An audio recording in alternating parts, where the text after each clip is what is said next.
एकीकडे सूरजचं लगीन आणि दुसरीकडे घर. मला तर काय करायचं तेच कळत नव्हतं. लगीन करून सूरज शहरात निघून गेला तर घर तुटणार, मी एकटा पडणार आणि आबा तर कायमच बाहेर. पण शहरात राहायची अट का होती? वहिनी पहिल्यापासून मॉडर्न, यात शिकलेल्या, त्यांना कुठं राहू वाटेल गावात. मी राहतेच आहे की. वय पण तुम्ही कुठं मॉडर्न आहे? नाही म्हणजे तुम्ही बी हुशार आहे वहिनींसारखं, पण साधं आहे माझ्यासारखं. तुम्हाला गाव आवडतं, पण वहिनींचं तसं नाही ना. व त्यासनी शहरात राहायचं होतं. ठीक आहे, मग पुढे? अहो एक तर सूरजला कोण चांगली पोरगी द्यायला तयार नव्हतं. त्यात वहिनींसारखी हुशार पोरगी मिळाली म्हणल्यावर काय करायचं तेच कळत नव्हतं मला. मग आबांना सांगायचं. काय आबांना सांगायचं? आणि आबा नाही म्हणलं असतं म्हणजे अहो सूरजचं लगीनच झालं नसतं. माझ्या मनाला लय भ्या वाटत होतं, पण मी कुणाला सांगणार? गप्पच बसलो.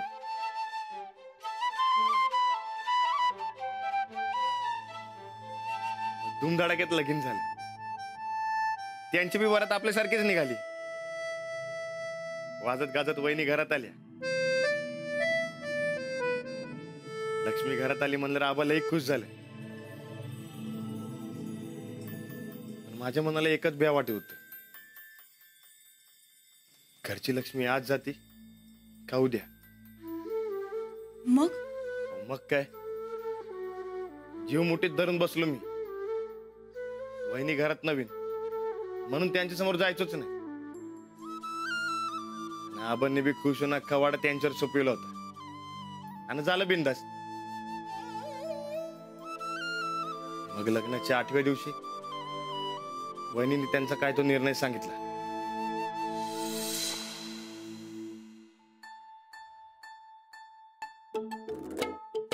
आबा नमस्कार करतो, तालमीला चाललोय. अक्षवंत व्हा. राहणार सूरजचं झालं, आता तुझ्या लग्नाचं घे की मनावर. आबा मी काय म्हणतो, ते या टायमाला खालच्या तुकड्यात काय लावायचं? कांदा की टमाटर? इशे बदलू नगस. अहो नाही, इशे नाही बदलत. काय शेतीतलं आमच्यापेक्षा तुला जास्त कळते, तू ठरव की काय करायचं ते. बरं आबा, या वर्षी कुस्त्याची स्पर्धा बघायला यायचं काय? एका टायमाला 10 कुस्त्या खेळणार आहे. शेत आणि तालीम याच्याशिवाय तुझ्या आयुष्यात दुसरं काहीच नाही बघ. अरे जर लग्नाचं घे मनावर राहणार. आबा ते लग्नाचं तेवढं बोलू नका. तुम्हाला घरात लक्ष्मी पाहिजे होती ना, मग वहिनींच्या रूपाने आले की मग झालं की तेवढं.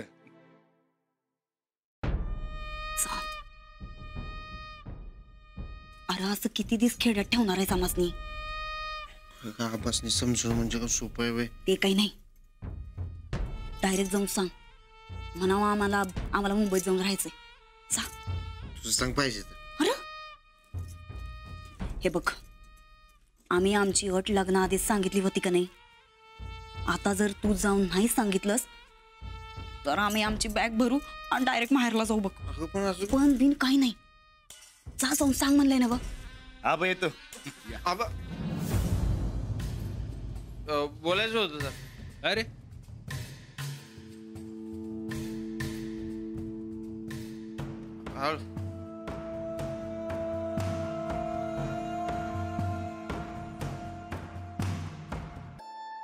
ते एक काम होतं. बोल. मुंबईत एक फ्लॅट घ्यायचा आहे. फ्लॅट? तो कशाला? ते आपलं सूरज ऐक की, आपण उद्या बोलू यावर. अरे बाबा, आपण ऐक की माझं, आजच बोलावं लागणार. अरे पण ऐक की, ते एक फ्लॅट घ्यायचं मुंबईत आणि तिथंच बिझनेस सुरू करायचा असं. अरे इथं तुला काय जमाना, तिथं जाऊन काय दिवे लावणार आहेस? आम्हा दोघांनी मुंबईमध्ये जायचं बघा. अरे लगीन होऊन 8 दिवस नाही झाले लगे वेगळी चूल मांडायला निघालास वय. ते काय माहित नाही. आम्हाला मुंबई जायचं म्हणजे जायचं. दारू प्यायलास? अरे लगीन झाल्यानंतर तरी सुदर्शील असं वाटलं होतं. हे बघा काय बी झालं तर आम्ही एक घर तुटू देणार नाही. काय मुंबई नाही कॅन्सल. नाही आबा मी पाया पडतो तुमच्या. मला मुंबईला जायचं बघ.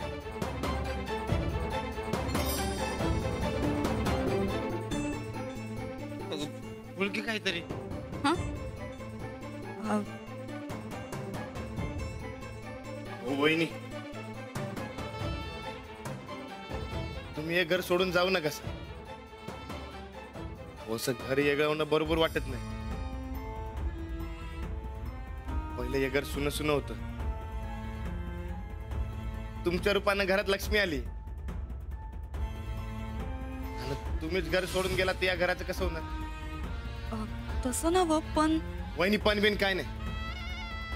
पाहिजे तर मी हात जोडून विनंती करतो तुम्हाला.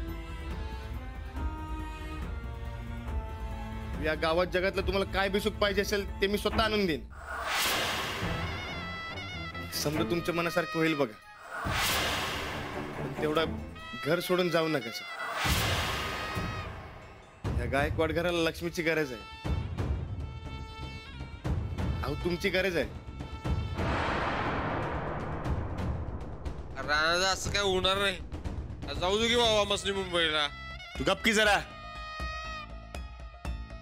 वहिनी अहो आईला वचन दिलं तुम्ही हे घर एक ठेवीन म्हणून. मी सूरज हे घर एकत्र राहील.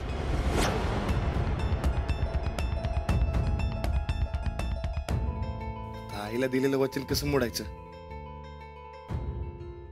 अरे राणा जाऊ दे की बाबा मुंबईला. अजिबात नाही. राणा भाऊजी एवढं कळवळून सांगायल्यात तरी बी आम्ही तुमच्या संगट मुंबईला यावं? एवढ्या उलट्या काळजाचं नाही हो आम्ही. आमासनी आता या घरच्या लक्ष्मीचा दर्जा मिळालाय आणि तो आमासनी निभवावाच लागल. खरंच काय? हो. हे बघा तुम्हासनी जर मुंबईला जायची एवढीच हौस असेल तर तुम्ही मामांजीं संगट आदनमधनं जात जावा. पण आम्ही मात्र आता तुमच्या संगट येणार नाही. आम्ही हितच या घरातच राहू. सासूबाईंची जागा आता आमासनी मिळाली. आता हे अख्खं घर सांभाळणं हे आमचं कर्तव्य आहे.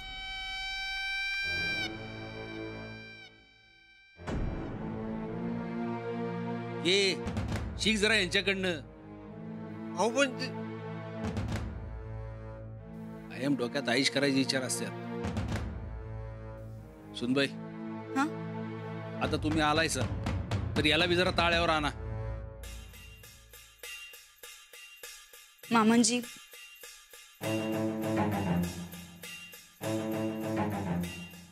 पाया पडतो.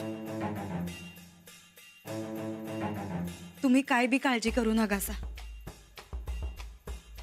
या घराच्या भल्यासाठी आम्ही दिस रात एक करू. जीव गेला तरी बी चालतंय पण हे घर सांभाळून दाखवू. वहिनी तुमचं लय उपकार झालं बघा. राणा भाऊजी अहो उपकार कसला आलाय त्यात. हे घर जसं तुमचं आहे का नाही तसंच ते आता आमचं बी झालंय.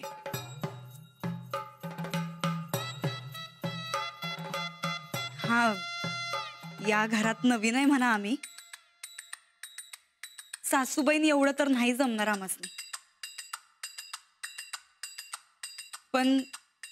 पण तुम्हा समद्यांची जर मदत असेल तर आम्हासनी जे जे जमल ते समज करू या घरासाठी.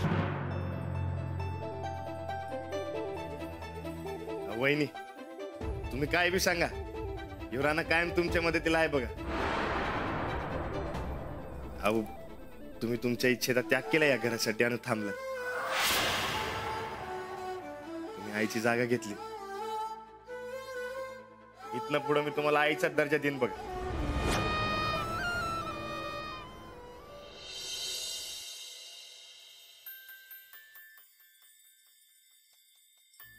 आता तुम्हीच सांगा, आहेत का नाही वहिनी आईसारख्या?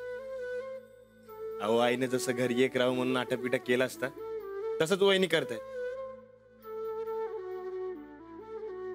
शहरातलं मॉडर्न राहणं सोडून इकडे राहताय. कशासाठी? या घरासाठी. आता सांगा, आहेत का नाही वहिनी आईसारख्या? हो, तुमचं अगदी बरोबर आहे. जाऊबाईंना कोणी दुखावलं तर तुम्हाला अजिबात पटणार नाही ना? अजिबात नाही. अहो, वहिनींनी या घरासाठी लई मोठा त्याग केलाय. त्यांच्या या एका गोष्टीसाठी मी त्यांच्या 1000 चुका माफ करेन. अहो, पण वहिनी कधी चुकतच नाहीत. जाऊबाईंचा खूप आदर करता तुम्ही. होय, आणि तो तसाच राहणार जलम. वहिनी संकट वाकड म्हणजे माझ्या संकट वाकड. बरोबर आहे तुमचं. तुम्ही जर जाऊबाईंचा एवढा आदर करत असाल ना, तर यापुढे मीही त्यांचा इतकाच आदर करत राहीन. आता कसं एक नंबर बोलासा बघा. खरंच तुम्ही लई समजूतदार आहे. पण मी बोलायला कुणाला काही कळतच नाही. फक्त तुम्हाला कळते. जाऊबाईंना सोबत घेऊनच मला हा संसार करावा लागणार आहे. फक्त त्यांनी या घराला काही त्रास न देता स्वस्थ बसावं एवढीच मागणी आहे. पण आता आम्ही हे समज सहन करणार नाही. पहिल्यासारखं दिस राहिलेलं नाहीत ग चंदे. आता या ठोकळ्याचं ज्या दिवसापासून लग्न झालंय का नाही, त्या दिवसापासून समधी गणित हल्ल्यात बघ. जो विचार घेऊन आम्ही या घरात आलतो, तो विचारच कुठेतरी गायब झालाय. वय रानादाचं लगीन झालं तेव्हापासून तुमच्या मागे 7.5 लागल्या बघा. थोरलेपणा तर लई लांब राहिला. अहो, साधं तुमचा हक्क बी जाऊ लागलं. ती टीव्ही बी बघायला मिळना. नाही, हे समज जर असंच चालू राहिलं का नाही, तर एक दिवस या घरात खरंच झाडलोट करायची येळ येणार आहे. हो ताईसाहेब, मला का नाही ते झाडलोटीचा लई कटा येतो बघा. काय करायचं ते लवकर कर. करणार करणार चंदे. असं आम्ही काय असं गप बसणार यातलं नाही बघ. काय करणार आहे सा? सरळ बोट घालून जर तूप निघत नसल तर बोट वाकडं करायला लागतंय. सरळ मार्गाने जर आमासनी आमचा हक्क मिळणार नसल तर तो कसा काबीज करायचा ते आमासनी चांगलं माहिती. म्हणजे आता हळूहळू समधी इस्टेट आम्ही आमच्या नावावर करून घेणार. हा वय इथं साधं थोरलेपणा कोण देणं झालंय तुम्हाला, आणि इस्टेट काय नावावर करणार तुमच्या? म्हणून तर वाकडं बोट करायचं नव्ह. आता उद्यापासनं नुसतं एकच टार्गेट. सगळ्यात जास्ती प्रॉपर्टी त्या ठोकळ्याच्या नावावर आहे ना. नाही त्या ठोकळ्याला गंडीवला तर नाव बदल बघ आमचं. हाय का परत ते नाव बदलायचं काढलं सा? अहो तुम्हाला कितीदा सांगितलंय मी असं नाव बदलायचं काढ. समद दिस सारखं नसत्यात ग. आता तू बघच ही समधी इस्टेट आम्ही कशी आमच्या नावावर करतो ते. असं झालं तर लई चांगलंय. सगळ्यात पहिल्यांदा आपण तो वाकडा टीव्ही घ्यायचा. हा त्याच्या घ्या.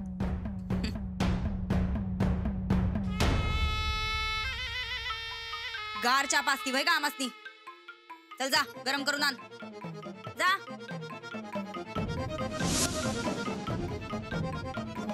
आता जरा चांगलंच तयारीला लागलं पाहिजे. उद्यापासनं इस्टेटीवर कब्जा मिळवायला सुरुवात करायची.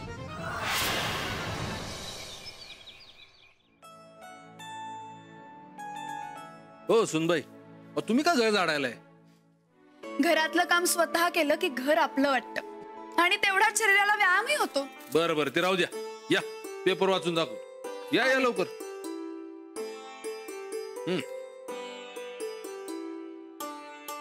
हा, तर राधानगरी धरणाचे दरवाजे उघडले, पाण्याचा विसर्ग सुरू. बरं का सुनबाई, राधानगरी धरण हे कोल्हापुरातलं सगळ्यात जुनं धरण शाहू महाराजांनी बांधलेलं. आणि याचं वैशिष्ट्य म्हणजे स्वयंचलित आहे. म्हणजे काय आहे, पाण्याचा साठा पूर्ण झाला की दरवाजे आपोआप उघडतात. अरे वा. मामनजी, ते आमासनी जरा तुमच्या संकट बोलायचं होतं. बोला. आता आमासनी आमची चूक समजली, उमगली. आता आम्ही असा हटवादीपणा अजिबात करणार नाही बघा. म्हणजे थोरलेपणा, हक्क हे असलं काय बी महत्वाचं नसतंय. घरातली माणसं महत्वाची असतात हे ध्यानात आलंय आता आमच्या. बर मग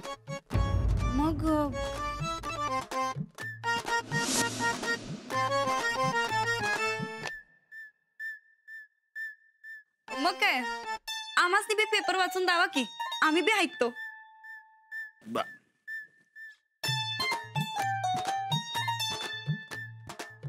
आवा, मी तुम्हाला चहा घेऊन येते. थांबा जाऊ बाई, आम्ही बी येतो तुमच्या संगट. पेपर काय रोजच आहे, माणसं महत्वाची. आम्ही आलो तुमच्यासाठी चहा घेऊ. चला जाऊ बाई, आलो. हा,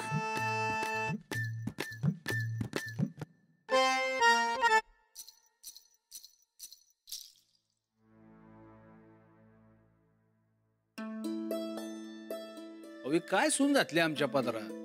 अहो काय करतात त्यांचं त्यांना बी उमजत नाही. मामनजी, हे घ्या, आम्ही तुमच्यासाठी चहा आणलाय.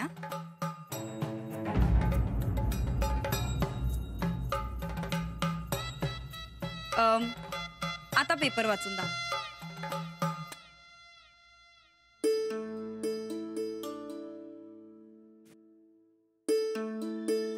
हा, तर शाहू नगरीत दरोडेखोरांनी 4 दुकानं फोडली, सगळा ऐवज लंपास. या आठवड्यातली ही 3री घटना. दरोडेखोरांचा धुमाकूळ. आबा, हा, आपण आपल्या घरातले दागिने सुद्धा बँकेच्या लॉकर मध्ये ठेवूयात का? उगाच घरात कशाला? अहो सणवारा लागतात ना व, राहू देत की. अहो आपल्या घराला चोरांचं भय नाही, आणि तुमच्या लॉकरला म्हणजे व्यवस्थित राहतील, काय काळजी नाही. हा,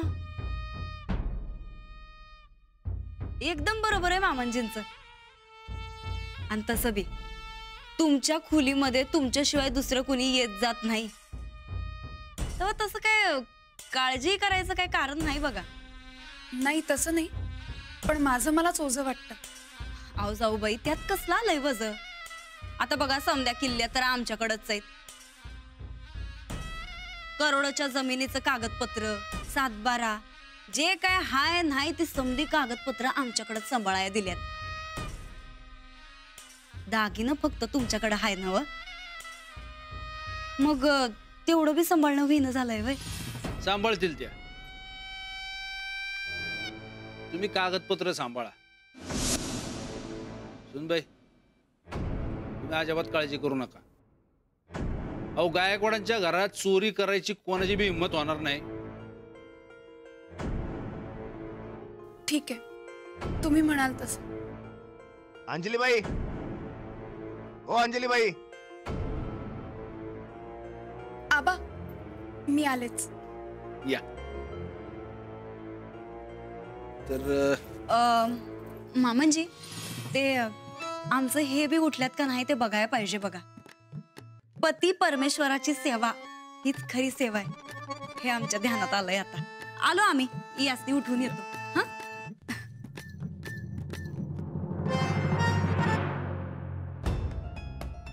वाटतं तुम्हाला? हे खरंच सुधारले असतील? नाही हो? ही सुधारणाऱ्यातली जात नाही. नक्की यांच्या डोक्यात काहीतरी गोळते. काय गोळत असेल?